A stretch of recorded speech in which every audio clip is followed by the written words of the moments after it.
Welcome to Sophia Coaching Center. Today PGTRB Maths Unit 4 Differential Geometry la next previous year questions 2011-12 கேட்ட question தான் பார்க்க போறோம். So first question பாருங்க. On the general surface a necessary and sufficient condition for the curve V equal to C to be geodesic is that. So இது already material இருக்கு. So option B E2 plus FE1 minus 2EF1 is equal to 0. Next second question, at every point of a geodesic its principal normal is normal to the surface. Normal property of geodesic nu or heading la potrupom. So adula vandu indha point irukum material la.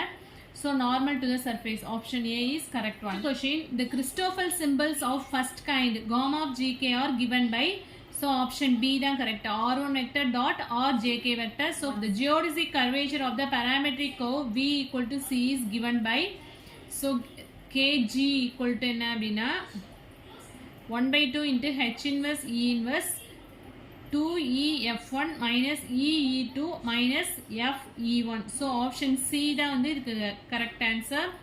Next, the second fundamental coefficients L, M, N are given by L equal to minus n vector dot r1, M equal to minus n1 vector dot r2, n vector equal to minus n2 vector dot r2. So option D is correct one.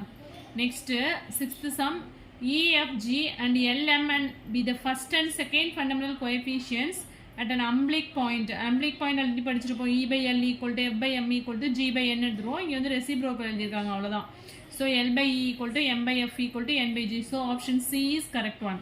Seventh question, equation of asymptotic line is given by, that is L into du square plus 2M into du dv plus N into dv square. So the repeated question. Next question, edge of regression of the rectifying developable has the equation. So அதுக்கு உள்ள equation என்ன அப்படின்னா r vector equal to small r vector plus k into z t vector. So இது வந்து tau தான், tau t vector plus k b vector divided by k dash tau minus k tau. Question, a necessary and sufficient condition for the surface to be developable is that its Gaussian curvature is 0. So இதுவும் already material பார்த்திருக்கோம், இந்த சமம் இருக்கு. So இந்த ஸ்டேட்மெண்ட்டும் வந்து மெட்டீரியல்ல இருக்கு. Next Serret-Frenet formula are given by, so முன்னாடி matrix form பார்த்தோம் இல்லையா, இங்க வந்து டைரக்டாவே கேட்டிருக்காங்க t dash equal to kn and n dash ங்கிறது tau b minus kt, b dash ங்கிறது minus tau 1. So option A is correct one. 2011-12 டோட்டலா வந்து 11 questions கேட்டிருக்காங்க.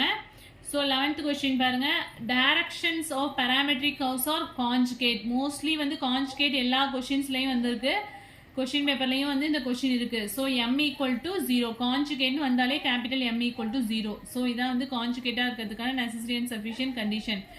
ஓகேவா? So 11-12 உள்ள question மட்டும் இன்னைக்கு பார்த்திருக்கோம். Next 12-13 வந்து நாளைக்கு பார்க்கலாம். ஸோ எதுவும் டவுட்ஸ் இருந்தது அப்படின்னா கமெண்ட் செக்ஷனில் கமெண்ட் பண்ணுங்கள். என் வீடியோ பிடிச்சினா லைக் பண்ணுங்கள், ஷேர் பண்ணுங்கள், சப்ஸ்கிரைப் பண்ணுங்கள். தேங்க்யூ.